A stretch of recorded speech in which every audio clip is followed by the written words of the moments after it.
I never changed for a payment. And my exes and my DMs looking brainless. I'm seeing everybody change up except the main man. They truly tracking phones, they probably thinking we some flight attendants. I go back and forth from the West Coast so much. Someone say I'm fighting with it, got me stressed out.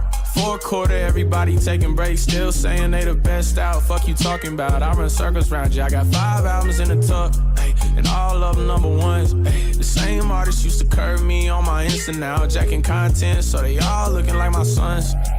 Used to walk right by when I caught your eye, never called my name. And you see me gone, so you hit my phone, that shit's insane. Don't wake me up now, don't wake me up now, don't wake me up now. Used to walk right by when I caught your eye, never called my name. And you see me gone, so you hit my phone, that shit's insane. Don't wake me up now, don't wake me up now, don't wake me up now.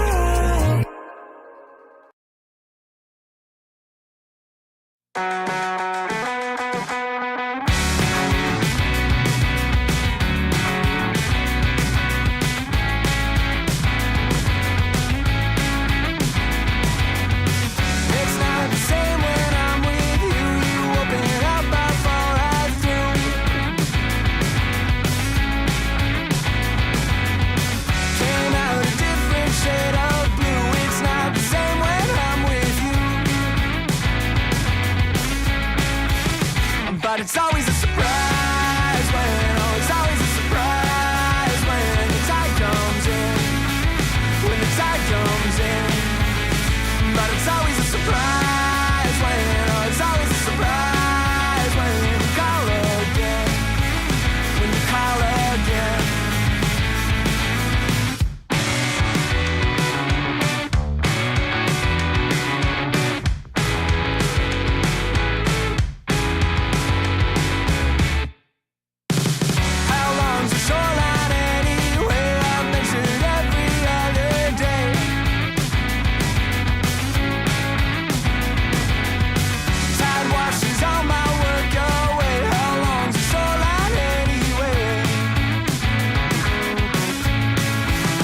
But it's always a surprise when, oh, it's always a surprise when the tide comes in, when the tide comes in.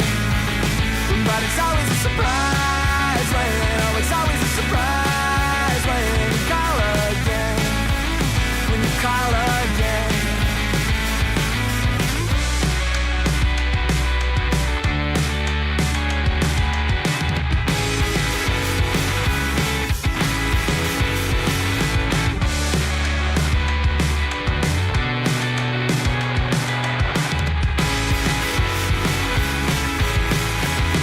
But it's always a surprise when, oh, it's always a surprise when the tide comes in, when the tide comes in.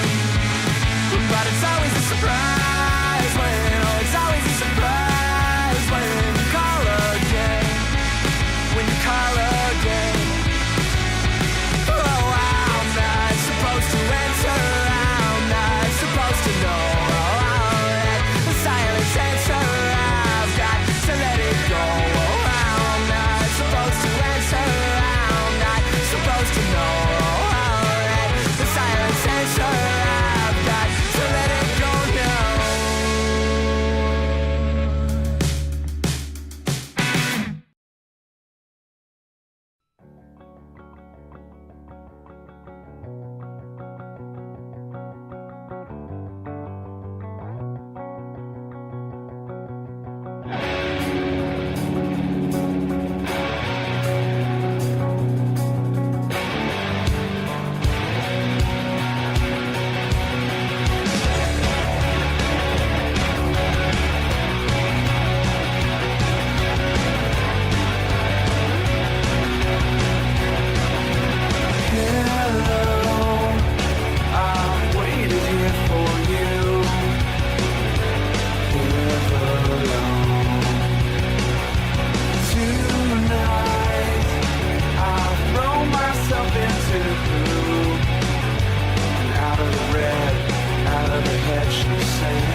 Hello folks, Nerdy John here with another episode of Nerdy Live in the morning. Guys, we have a very interesting episode today. We have somehow the art commentary freaks have continued.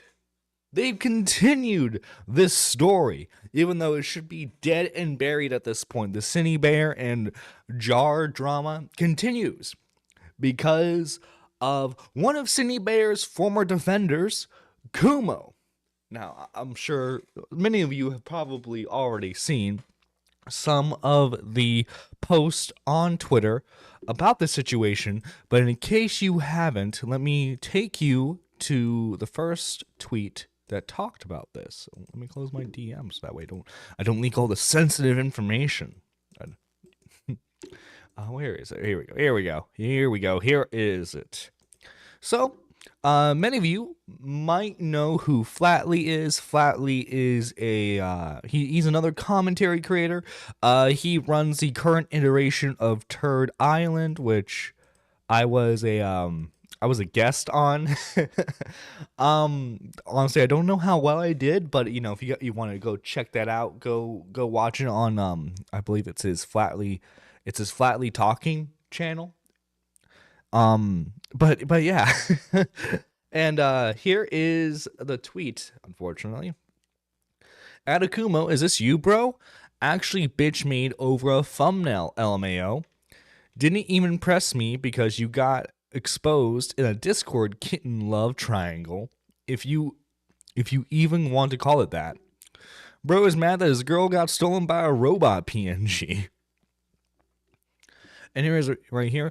Hi, Flatley Talking. Due to a copyright removal request we have received, your video will be taken down from YouTube in 7 days. Kumo apologizes but still blames everyone. Cine Bear drama. Content used. Untitled. This is the actual full on the PNG that he has. Content found in custom thumbnail. Removal request by Kumo commentary. And obviously the contact info is censored. So chat, it's worse. It's worse than other copyright strike situations. Because a lot of people will do it over 2 seconds of footage use. This motherfucker's doing it because of a thumbnail. I repeat, this motherfucker is doing this because of a thumbnail. You can't get more cringe than that. Holy shit, man. Arguably, obviously more cringy to defend a groomer until it's absolutely inconvenient for you, right? But hey, I'm not the brilliant mind that is Kumo commentary. And by the way, there was some speculation whether or not it was actually him who did this. So Cope and Sieve, they did the hard work and they asked him because they have contacts with him. And here it is, right here, the Cope and Sieve. Beckett asked him personally. Here it is right here. And the message reads out, okay, I attempted to get him to remove the strike. He refused. He says Flatley can take it down and request it without his art, as no one cared when he was struck for the same thing.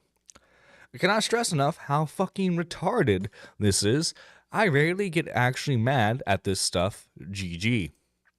And here is the DMs right here. Hey, is this legit?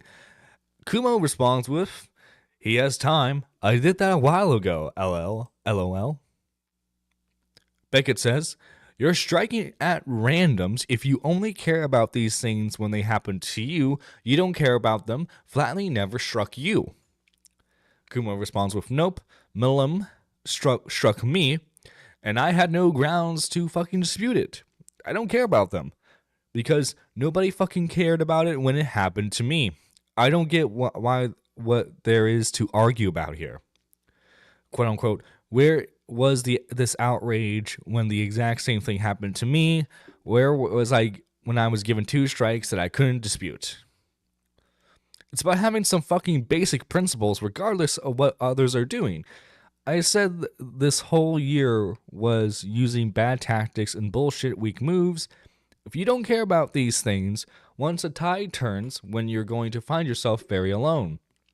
Take the strike down on private and apologize. This is a huge thing to fuck up. Nah, I think I'll dig my heels on this one. I'm not going to apologize for their own double standards. There's only outrage when it's someone they already don't like. If someone they don't like has done it to them, they're oddly fucking quiet. These principles mean fuck all to any of them. So why should they to me? Okay, first off, this whole like you guys. Oh, camera froze. Camera has frozen. Okay, let's fix that real quick. All right. So first off, this whole like you guys, you didn't care about it when it happened to me. You didn't care about it when it happened to me is bullshit. It's bullshit. Kumo, prior to all this Sunny Bear shit going down, I had no idea who the fuck you were. But if I had learned about your copyright situation, I would have gladly talked about it. I don't have the biggest following. I don't have the the best. I don't have the best live streaming following. I don't get the most views. But god damn it, I would have gladly fucking talked about it, right? I know Xylee would have gladly talked about it if she had the chance. K-Huck would have gladly talked about it if she had the chance. But no, this whole like this fucking ego in this guy that because some people apparently know him from like the Lyle Convoy shit. He thinks everyone's heard of him. And so he thinks that if no one's talking about his copyright situation, then that must mean everyone is against him. Like, bro, you schizophrenic, paranoid bitch. This, like, I'm sorry. Like, maybe fucking at some people. Like at people who can help you with this situation, right? Because apparently, like some of the commentary folks. Did you at Beckett? Did you talk to him about this situation? Did you at Now Recording? Like, come on, bro. If you want people like, what was it? Well, like when I had my copyright situation, I was very fortunate enough to have people like Dave follow me. I was very fortunate enough to have people like Nicholas Diorio follow me and Tommy C.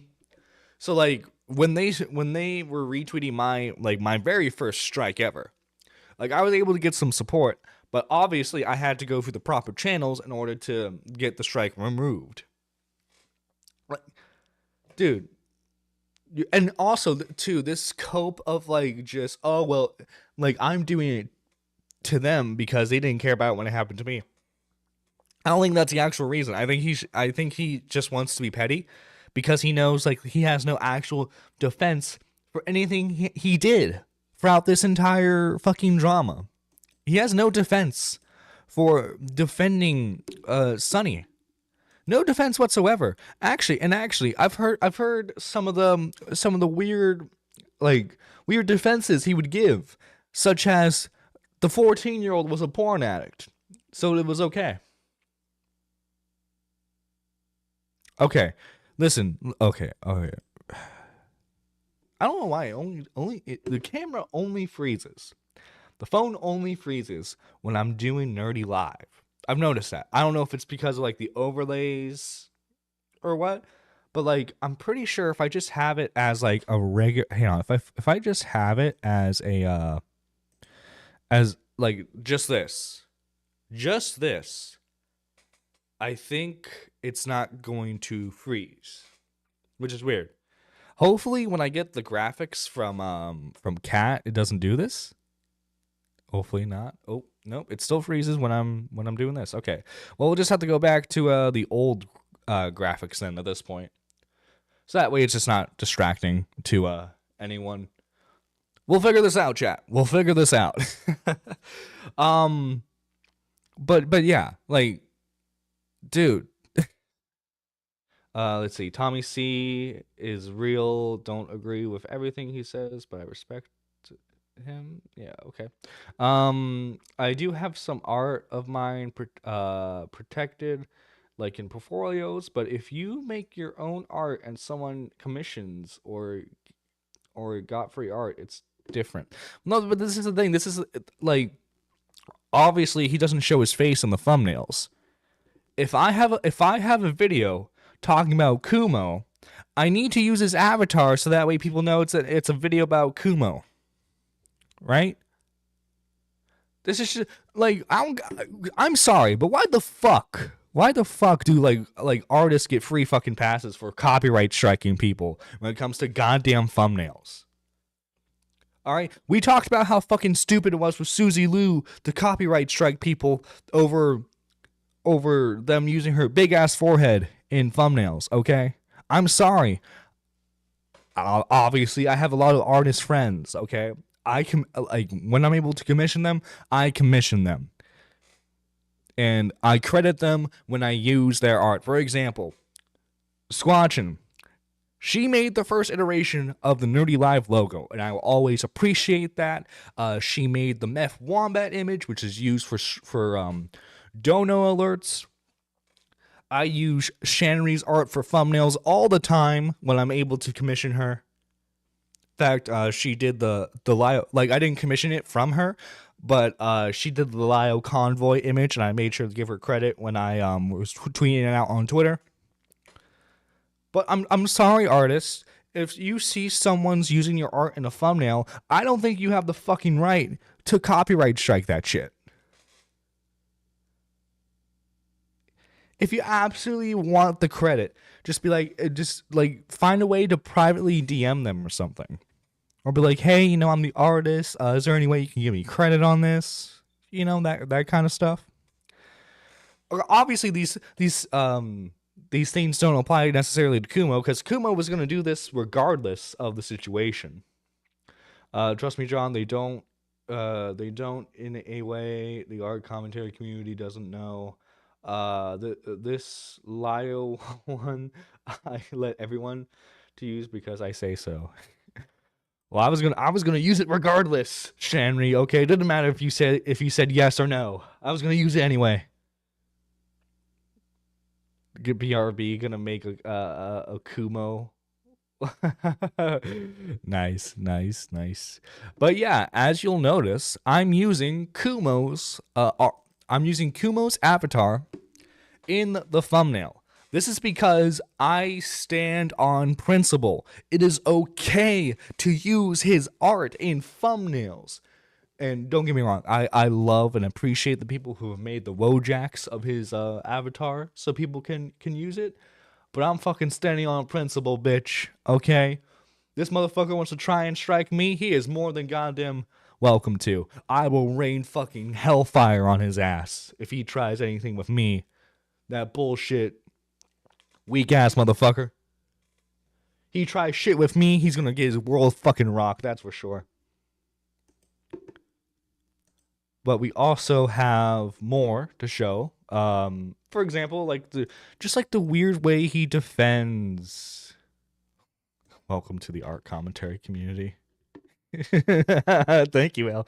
But sorry, I'm responding to a reply on Twitter. So here is a very hang on. First off, I gotta show this real quick. If you do want to be safe when it comes to art, Twilight Midna, viewer of the channel, did make this artwork, and as you can see right here, there's this Kumo. He's laying in bed with his Sunny Bear sweetheart. This is such a fucking cursed image. It's fucking hilarious. But yeah, if you guys are a little paranoid and you don't want to be struck, go ahead and use that. Oh, Jesus Christ. This is lovely. Okay, so Kumo's been doing this weird fucking thing where he's like, he has his account on Twitter privated, but he's like responding to the drama. He's responding to the drama on his private Twitter account. And here he is right here. We have a tweet from Xylee saying, "Hey, asshole, if we would have known about it, we would have been on your side. But your dumbass is going to go and do the same shit. Grow the fuck up and have some fucking standards, Kumo. You don't even know how to play this game, bro." And then here's the image right here. Actually, it's better if I just read it this way. "Same was done to me twice at the beginning of this month. This outrage was nowhere to be found. Feel free to screen cap for people who aren't following me. This standard means nothing to any of you because you apply it to whenever it's convenient for you. Suck my dick from the back."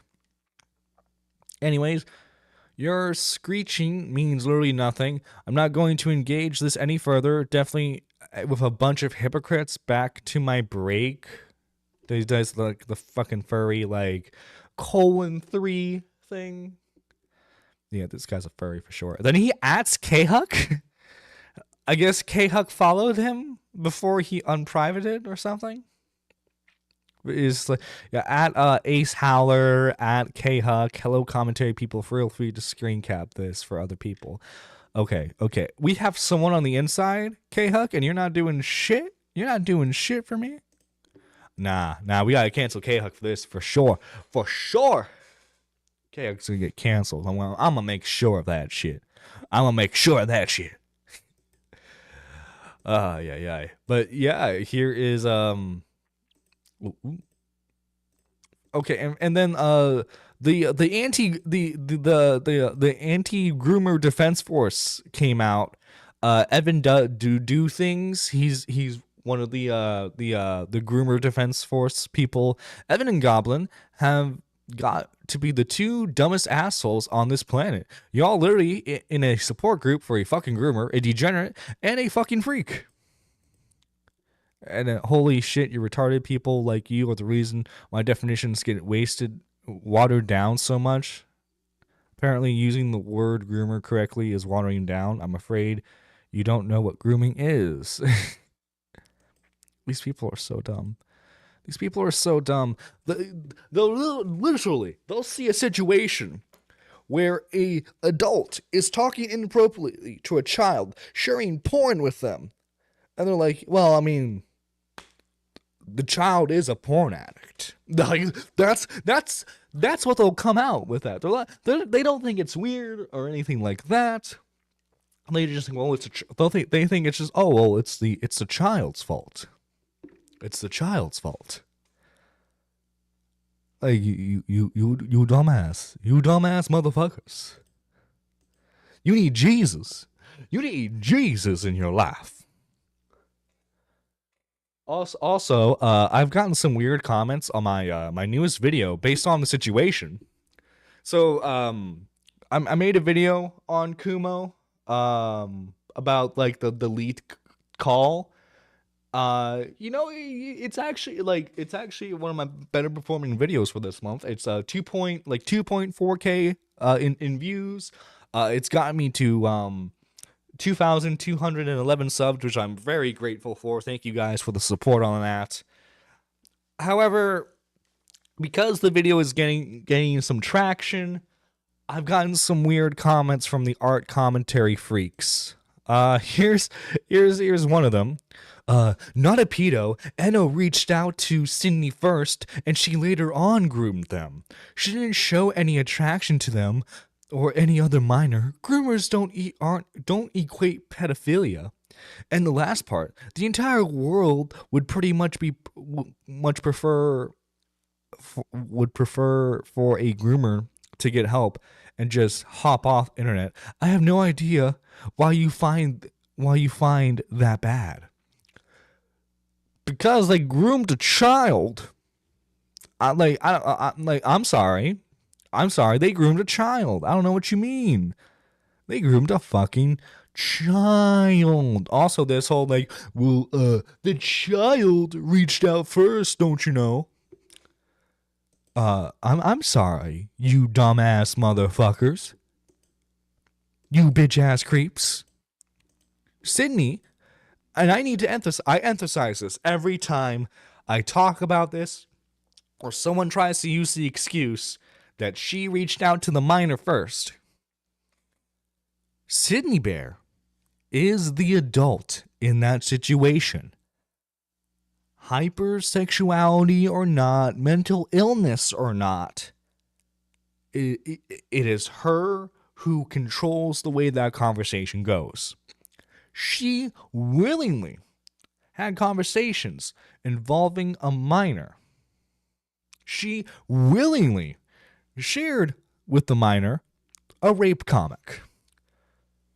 She willingly told the minor to read the rape comic so that way she could get the minor's opinion on it. I'm sorry.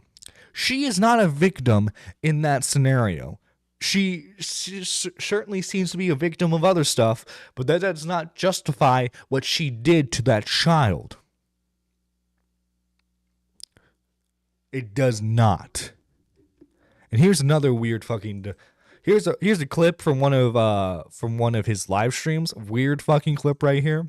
The tweet from Xylee reads, is this why you and your merry band of idiots started a support group for an obvious groomer?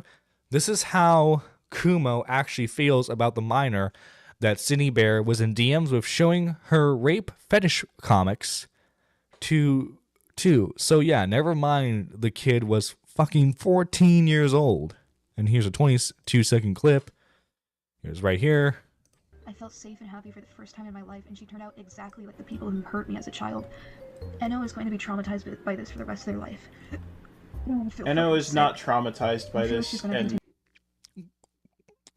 Look, when a child is in a situation with an adult, the trauma. Again, I'm not trying to speak as like a psychology expert or anything like that, but this is just a proven case. Majority of the time, a child's the effects of abuse are not, more often than not, are not going to seem obvious at the time, but as they grow into adulthood, those traumas are going to show themselves more. Will not be traumatized by this for the rest of their life. Touching back on Eno is also a hypersexual degenerate I'd like to in the animation art community. This is going to get kind of graphic, so I'm sorry. I felt safe and happy for the first time in my. So it's okay. It's okay for Sydney to do this because Eno was also a hypersexual degenerate. Is that what you're saying? Like, bro. I understand your whole thing is that you're technically not defending the her actions, but like the fact that you downplay them so much, and like I don't understand why they go so hard to defend them. It's such a weird fucking thing. We have a deleted tweet from Leia something. Apparently the caption reads, Kumo, on a break by the way, pops up in Helpton's live stream to say this, lol. Let's see. Kumo says, I'm going to say this here and only here. I'm going to strike people for using my art, even though I should I'm only going to strike people for using my art, even though I should for their streams and videos alone. Everyone covering this has been nothing but bad faith. You can't strike people because of quote unquote bad faith. That's not how fucking copyright law works, you dumbass motherfucker. How old are you? Are we the same age? What are you? You fucking 19? 20? You dumbass motherfucker. That's not how this shit works. You can't strike people just because you feel like it. That's not how things work around here, buddy. That's not how things work. Point of this don't be a dumbass like Kumo. Just don't. Don't defend a groomer, especially when there's evidence to show that they are doing horrible stuff to children. And don't fucking copyright strike people. It's that fucking simple. Here is a lovely paragraph summarizing this whole thing. Not gonna read this whole thing, but like, if you ever wanted like a quick summary of the situation, here it is right here. Kumo, dude, you're such a fucking dumbass, man. Such a dumbass. You just made things worse for yourself, dude. As soon as he unprivates that account, it's gonna be fucking hell on earth for that dumbass right there.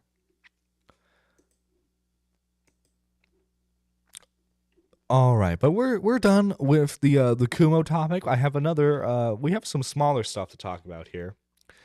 For example, the Review Tech USA deleted his main channel. Review Tech USA deleted his main channel, and let's see. We're gonna watch a video by 8-Bit Eric. 8-Bit Eric. But yeah, Rich for some reason thought it was a bright idea to go ahead and delete his channel. Let me get his Twitter account up real quick. And there is no reason to delete his main YouTube account, or what used to be his main YouTube account. Here's a tweet right here. Review Tech USA from 2009 to 2024. Thank you for the years of support. I will still be live streaming on RTU streams, and then he links to it there. What's the point in deleting this, man? What's the point? Because like, believe it or not, dude, you still have like fans who like the channel, your what used to be your main channel, and like obviously they're like like this is such a dumb decision to make.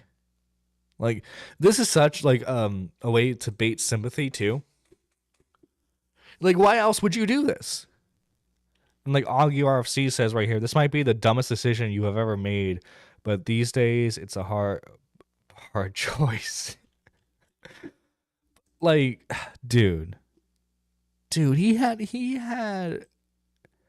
it made, man. He had it made. All he had to do was like do like the gaming news, cover some drama here and there, and then you know, like. Then he fucking deletes everything. Years of videos down the drain. Now, if I remember correctly, I like does YouTube work like Twitter? Like if you get your account reinstated, like I think everything pops back up. I think that's how it works. But yeah, we got a video from 8-Bit Eric here. Let's listen to his thoughts and opinions on this. Well, the news is out, ladies and gentlemen. Dickers himself has deleted his YouTube channel.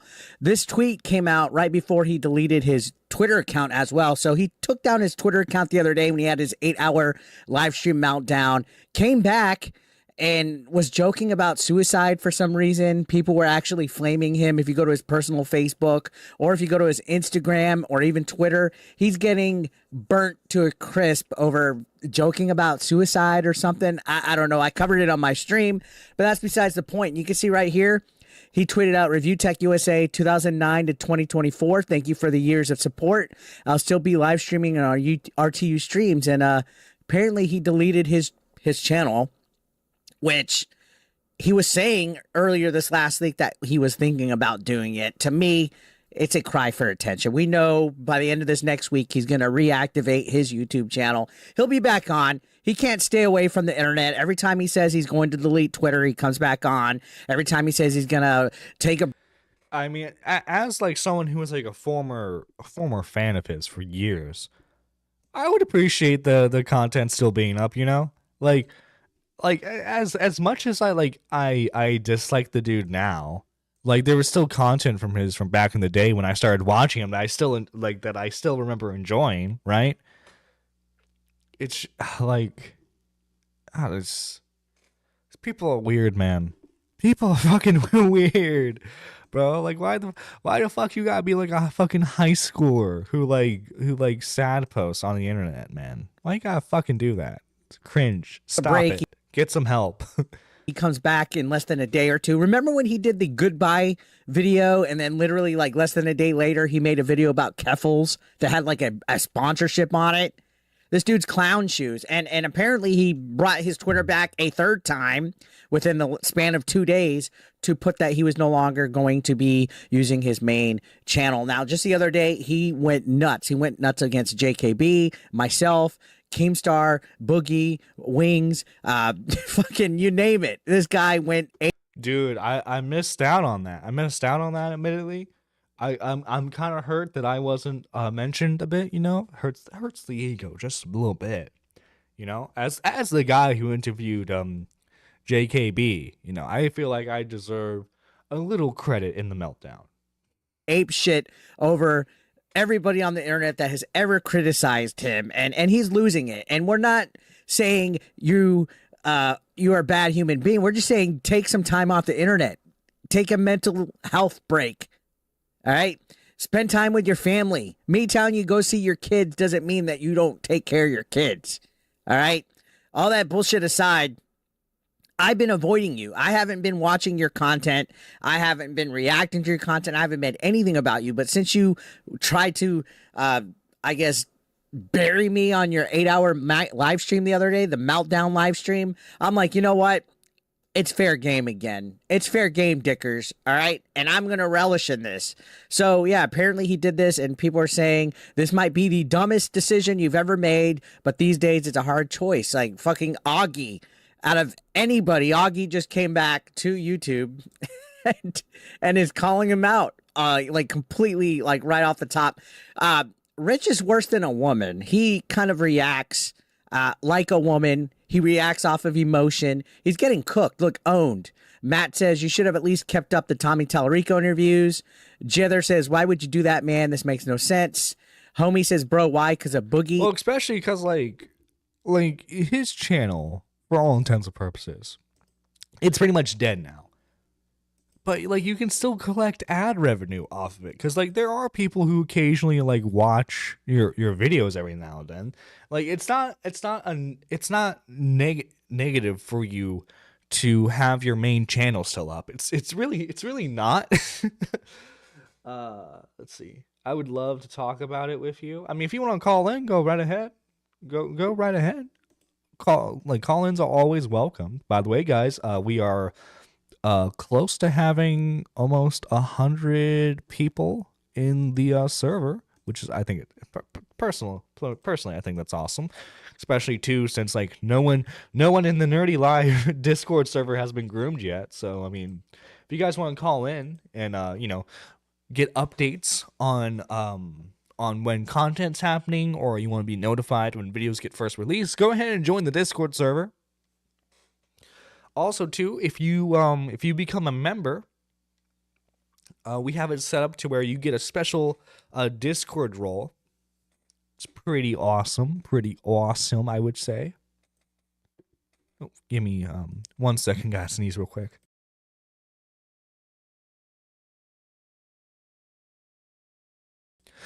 Jesus. All right.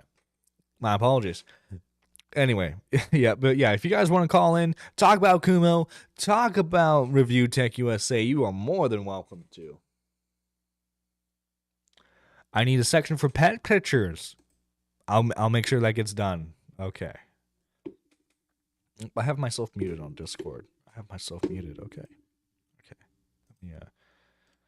Let me let the caller in. How you doing today? I believe this is Tim's, correct? Yes, sir. All right. So, your thoughts, opinions on Review Tech deleting his channel? Oh, this whole situation was just crazy from the start. Yeah. And I was talking to a couple of buddies of mine, Pirate Canvas being one of them, who used to be like a big commentary community guy. Now he's a gamer. Mm-hmm. He develops games and everything. Okay. I was talking to him about it, and he's like, I saw this one coming. Mm-hmm. Ever since him and JKB fell out.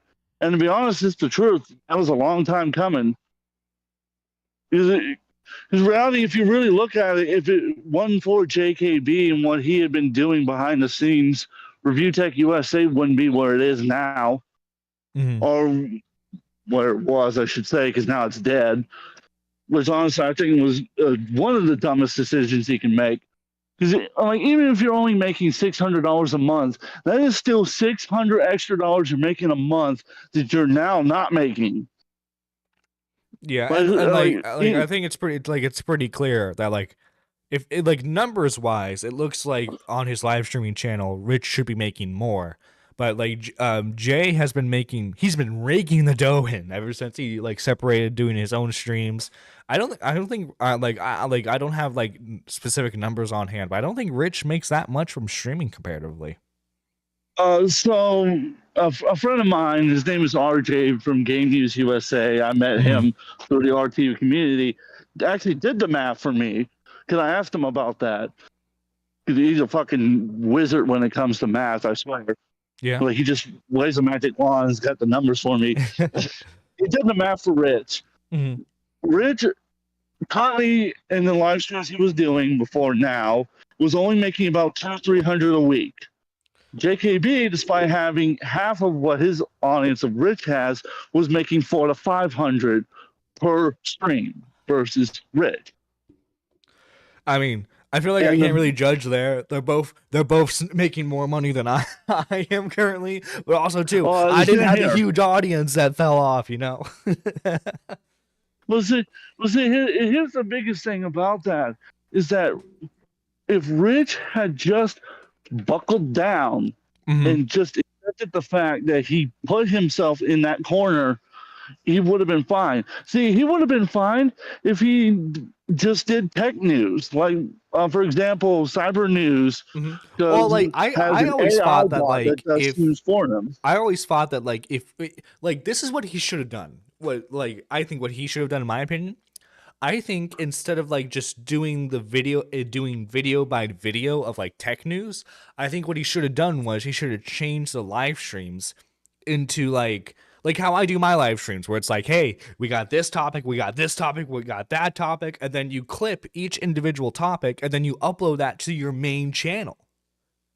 So that way it's like people on the main channel technically still get like their tech news, but they also know that you're currently live streaming like all of your stuff, so they can watch it live in the moment, you know? And like maybe Rich can get like interviews for some of the more like smaller tech stories, or more YouTube related stories. You get what I'm trying to say here? He had a potential moneymaker here. But like anytime I ever tried to watch a Rich stream, it was always more of like a chat stream, just talking stream, which is fine to do those on occasion. But like the fact that like he would just he would do a just chatting thing, and then it would be a topic, and then he would do just chatting, and then it would be a topic. Like it was never consistent on like what he was doing with it.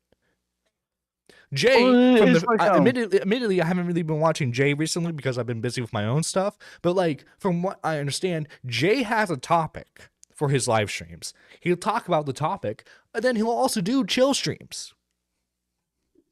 It depends on what his audience votes for, especially when it comes to his Discord server and how he runs that. But like, see, the thing that worked for Rich at that time, the reason why his streams worked then was because the Just Chill streams worked because people could bring up the stuff he talks about in the videos, and he'd be like, yeah, we can discuss this even more. Or I'll be like, yeah, what I said in the video is what I said. That was my opinion of it. Like, here, let me add on to that. Let me add on to more, because like that was also partially Jay's opinion as well. Let me add on to this. Or for example, when Nate Sagano, and I found out about this again, from RJ, when I found out this, I thought this was hysterical. Nate Sageno used to be one of his biggest moderators, and he turned out to be one of the world's biggest pieces of trash. He's a racist. He hangs out with Nazis, and he believes they're Reddit. And I'm just like, and his mother ain't much better. His mother is not much better. And he started this whole feud with Rich because Rich got tired of him derailing his streams, which is like very hard to derail a stream. It's all about talking. So when you pull that off, that's when you know you suck as a person. I'm just saying. So it's just it was the constant back and forth and those two fighting on stream. But it worked for stuff like that because it allowed him to have a big audience to show what kind of person they are. But now, like, for example, I'm going to use the family-friendly 8-Bit Eric stream. Me and RJ went over that, and me and him pointed out how he was just the whole time was nothing but petty towards a guy who originally was his friend, the guy who hung out with him, the guy who went to conventions with him. The guy who defended him from quite a few of the accusations is now being attacked because he called him out on his bad behavior. And it just shows who he is as a person, which is a petty person. He's petty, he's manipulative, and it's sad. And to see that there's a lot of people who are still defending him boggles my mind. Like, I was talking to Eric last night on his live stream about it, and I was telling him I felt bad that I actually came to Rich's defense the last time him and Eric went at it. That I tried to make peace between the two, and I got burned in the end.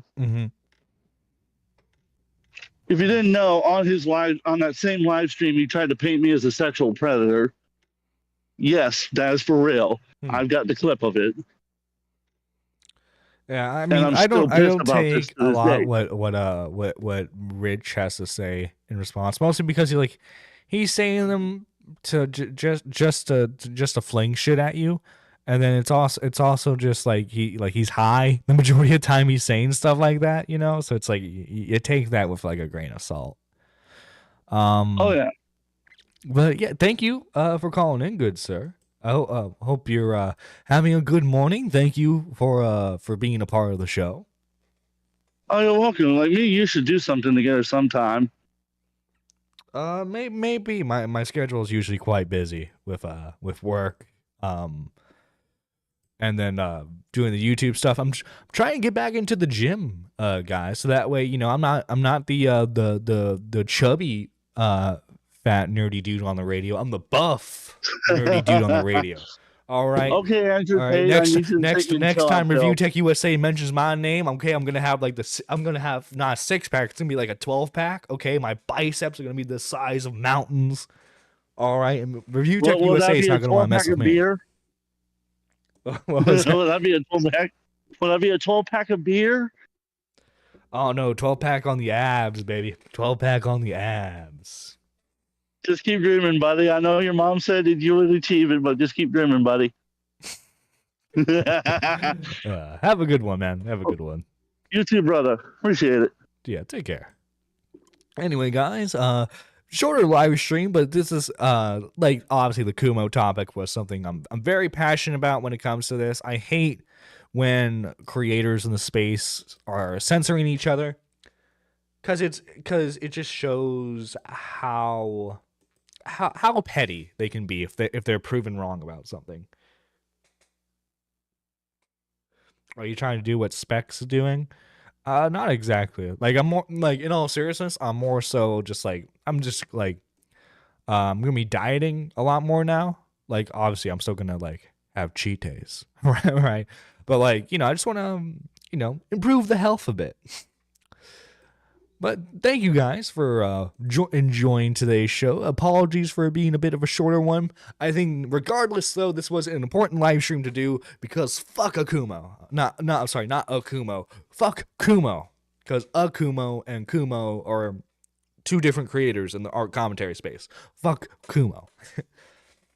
First off, we have to thank the man himself, Andy Pants Gaming, aka Pigeon Salad, for being a Super Nerd 3, the nerd who went further beyond with the support. Thank you so much, good sir. Then we also have Lady Nerd Artist, J1K, K-Hook, McMuffin, Daniel J, and Annie for their support of being a Super Nerd 1, which you can join for just 99 cents. That's less than some of the quote-unquote value meals you can get at some fast food places. You get a shout-out at the end of every live stream. You get exclusive members-only content. In fact, there's a members-only live stream that you can check out right now if you're a member. It was my reaction to the call itself, the full call with Kumo, Sunny Bear, and the goblin person. It was insane. It boggled my mind. Regardless, thank you guys so much for enjoying today's show. This is Nerdy John signing out. Let me get the outro music going. Hang on. Let me get the outro music for you guys. All right. Here we go. Take care, everyone.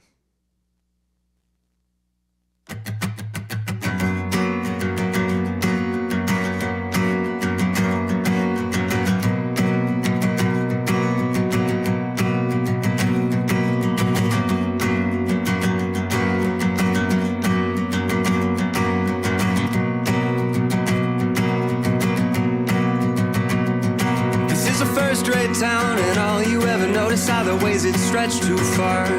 Well, it has been knocked down, but some of us are still left here between the scars. And when you look around, all you ever notice is you cannot see the stars. This is a first-rate town, you know. You just can't see very far. You can never leave, 'cause they'll all it against me. You can never leave, 'cause they'll all it against me. You can never leave, 'cause they'll all it against me. You can never leave. When the last door closed, you packed your clothes and went back to Montreal. Said it was colder there, a chill hangs in the air, it helps you forget it all. You left an empty bookshelf that I didn't fill till fall. This is a first-rate town, you know. You just don't see it at all. You can never leave, 'cause they'll all it against me. You can never leave, 'cause they'll all it against me. You can never leave, 'cause they'll all it against me. You can never leave. Well, it will fade as all things must. I loved you, but you didn't love me enough. Winter comes, the car will rust. I'll start it up, then always run a little rough. This is a first-rate town, and all you ever notice are the ways it stretched too far. They'll keep the death rates down, it's colder than a winter spent in defrosting cars. We talked a lot of leaving, didn't think you'd get that far. This is a first-rate town, you know. You just can't see very